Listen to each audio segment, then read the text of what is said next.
Hey guys, and welcome back. This is my first tutorial that I'm filming since getting back from New York IMATS, and because of that, I just have a little something to say before I jump into this tutorial. I just want to let you guys know that it made me so happy and it was so fulfilling meeting a ton of you guys at New York IMATS. I think that a lot of the times as a YouTuber, you spend a lot of time at home in your pajamas. I mean, there's like days where I don't even leave the house other than like to go to the gym. So it really never hits you until you get to meet your subscribers. So meeting you guys I can't even explain it. It made me so happy. I'm such a sap. I cry for everything. So I came close to crying a couple times just because to hear you guys say that my videos help you, they bring you inspiration, and that you've learned something new from me is just so fulfilling. I think my main goal when I started this channel was to still try and teach my subscribers something new, or not even my subscribers, just anyone who views my channel, because I know that there's so many beauty bloggers out there these days. You know, it's everywhere, and I think that a lot of things become really repetitive. So my goal was to try and teach you something new, and I guess I have.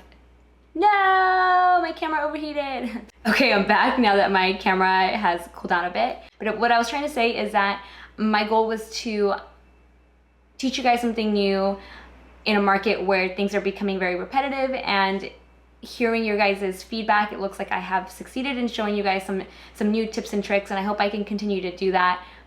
So I really appreciate your guys' feedback, just meeting you guys and all your support. I can't thank you guys enough. I say it all the time. If it weren't for you guys, I wouldn't be here. So thank you so much. I love you all, and I hope to meet some more of you in the future.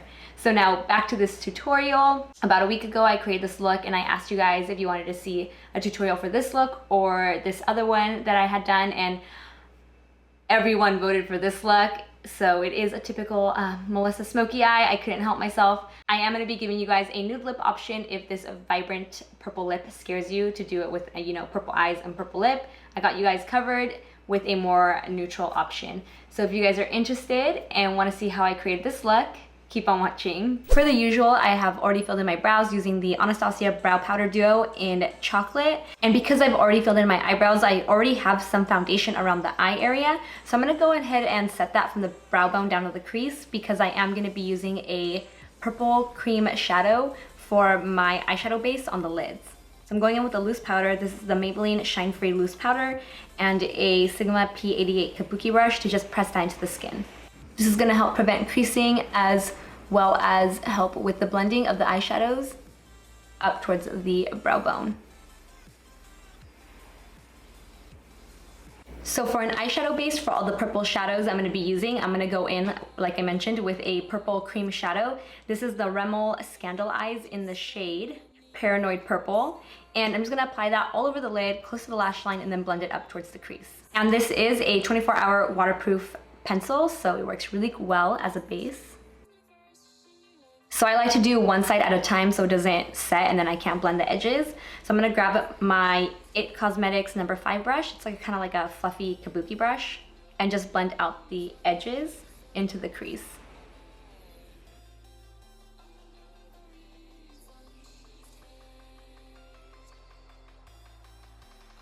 The palette I use to create this look is the Palette 9 Artist Shadow Palette. That sounded so repetitive. It says Palette 9 Artist Shadow and then 9 Artist Shadow Palette. I only used this palette to create the original look, but as you can see, they are all very high shimmer shades. They're almost like pressed pigments. So a lot of people don't feel comfortable applying a shimmer shadow to the crease, and I hate to dip into other shadows when I'm doing a palette focus tutorial, because I feel like you should be able to create a look using just the palette. But I am gonna grab another shadow to toss it into the crease to show you guys how to blend it out with a matte shadow. Did I just make that complicated? I think I did. So for my crease color or transition shade, I'm gonna be using this really pretty purple shadow from Makeup Geek. It's called Carnival or Carnival, and I'm gonna apply it to the crease with a Smith 235 brush. It's a little more vibrant than the other purple, so it is gonna add a little pop of color or a little more vibrancy to it than in my original post. You guys know I love a lot of extra shadow right here on the inner brow, so I'm just gonna add a little more here.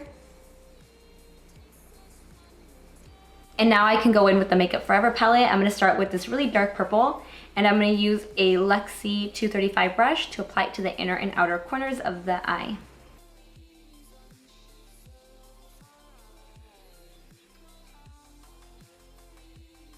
And once I'm done packing on that shadow, I'm gonna again pick up my Smith 235 brush and just blend it into the crease, so it diffuses nicely into that really vibrant purple color that's in the crease. This way you feel a little more comfortable knowing you have a matte shadow in the crease versus having applied that really dark purple in the crease, which is really shimmery. Like I said, I don't like to dip into other palettes or shadows when it's a palette focused tutorial because I feel like you should be able to create a look using that one palette. You shouldn't have to jump around, but with this one it was needed. Just blend, blend, blend some more. And then I'm gonna go in with this purple shadow right here and apply it to the inner corner. And like I mentioned in my previous video where I did like that really intense yellow inner corner, I don't like to just keep my inner corner highlight to this one little dot right here.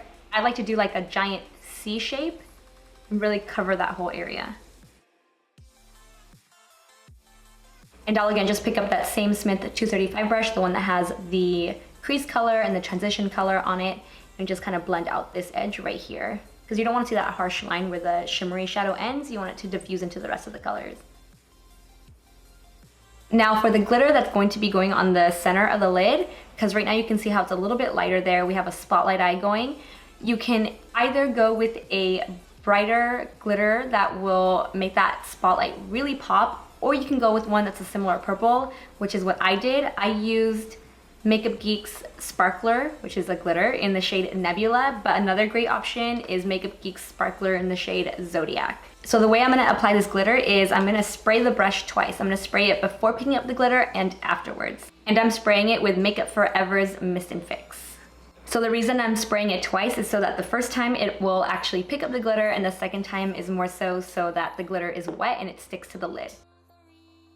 I do highly recommend blending out all your shadow prior to the glitter and getting it to where you want it to be, because if you try and blend the shadow afterwards once there's glitter, it just gets pretty messy. So just make sure you've blended all your eyeshadow to its desired finish before you go in with glitter. As you guys know, I've been traveling. I just got back from New York, and whenever I travel, my skin gets really, really dry.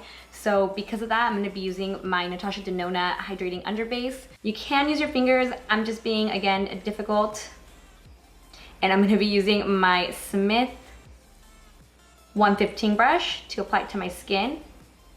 Also, when I do this, my skin doesn't turn as red on camera. And I like to really focus it around the mouth because that's where I get really dry and chapped later in the day. And trust me, it shows. And now I'm gonna highlight my skin with a cream highlighter before going in with foundation. This is another trick of mine that I love doing. If you have difficulty with cream highlighters, sometimes I find that when people apply them to their skin after foundation, they tend to ruin their foundation. So this is a good way to incorporate a cream highlighter without ruining your foundation later. So I'm gonna be using my PUR Cosmetics Strobe highlight palette in the shade Sunkissed Glow. I'm gonna go in with the lightest shade, and I'm gonna be using my IT Cosmetics, doesn't have a name brush.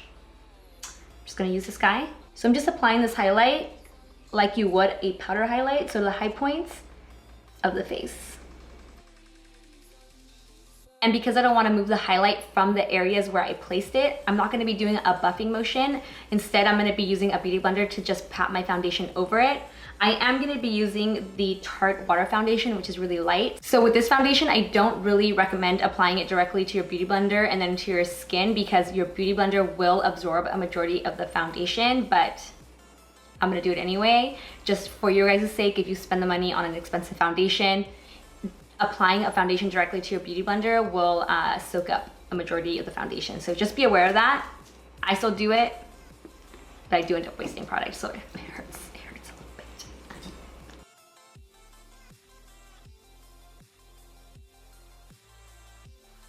I'm gonna go in with concealer next. I'm gonna be using the Aquacealer from Tarte in the shade Light Medium. Oh, and the foundation was in the shade Light Medium Neutral. And I'm gonna use this to highlight and conceal.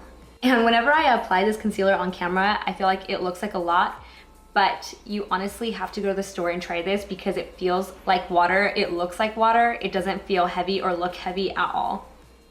It seriously blew my mind the first time I tried it. And it hardly creases under the eye as well.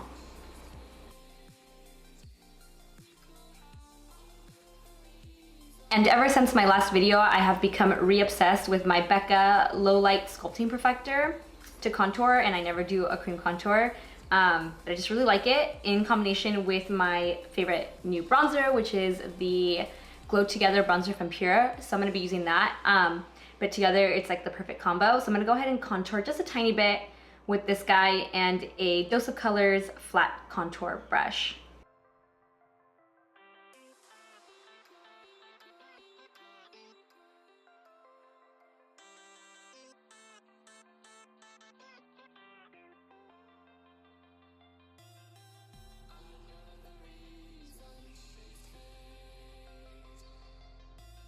And now I'm just gonna go ahead and set with powder. I'm using my Kogan No powder and a kabuki brush. This is from IT Cosmetics, it's brush number 7. And I'm gonna start placing it wherever I'm gonna apply bronzer and then go from there so that the bronzer doesn't skip on the wet skin. For bronzer, I'm gonna be using that favorite bronzer of mine I mentioned earlier. It's the Glow Together bronzer from PUR Cosmetics. And I'm using my Smith 118 brush to dust it across my face.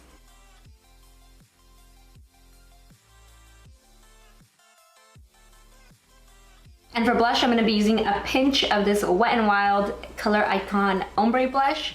It's just such a pretty purple.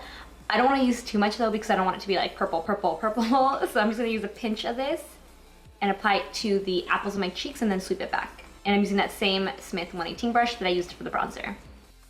And for a highlight, I'm using the new Urban Decay Afterglow 8-Hour Powder Highlighter in Sin. This is part of their summer collection.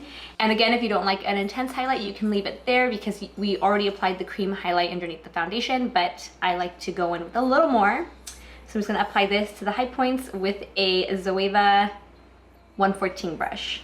What really sucks right now though, and I really shouldn't be highlighting my skin because all my breakouts right now are right where I would highlight, and that's just going to further accentuate it, but I'm doing it for the sake of the tutorial. Oh well. I'll try and go around them as much as I can, but they're literally like all right there.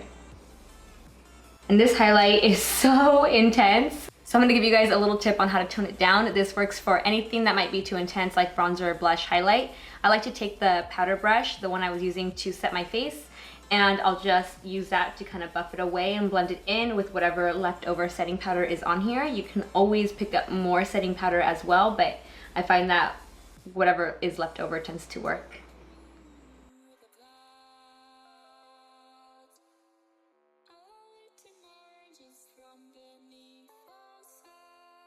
To finish the eyes, I'm going to start by applying Carnival to the lower lash line using a Sigma E45 brush. So this is the same shadow I have in the crease as the transition shade.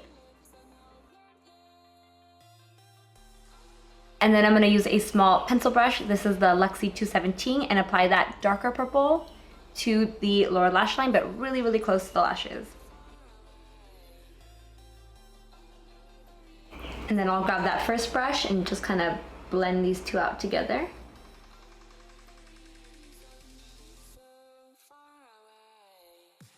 And then one last time I'll grab my Smith 235 brush and just blend out this edge. Make it really soft, diffused. Just the edge though, you don't want to blend over where the glitter is because it'll create a huge mess. The first time I created this look, the eyeliner I had on in the waterline was Maybelline's Lasting Drama Waterproof Gel Pencil in the shade Polished Amethyst. But then this guy came in the mail, and let me just open it to show you guys what's inside. It is so incredibly beautiful. These are the new Makeup Forever Aqua XL eye pencils. It's a collaboration they're doing with Charli XCX, and I mean, they are so incredible. I cannot pass them up for this tutorial. So I'm gonna be using a color very similar to the Maybelline one. This is shade number I90, L90, 190. I have no idea. The Makeup Forever numbering system always really confuses me, but this is a really pretty purple, so I'm just gonna apply this to the waterline. If you wanna keep it more neutral, feel free to use a black. And I'm going to apply my mascara and false lashes off camera to save some time, so I'll be right back. For the lashes, I decided to go with Velour lashes in the style Flary Godmom. And then for the lip, I have two different options for you. First one is to go super nude. This is NYX's Intense Butter Gloss in the shade Cookie Butter. Or you could take it to the extreme and also apply a purple to the lips. This is Anastasia's Liquid Lipstick in the shade Madison. It's a part of their newest launch of liquid lipstick shades.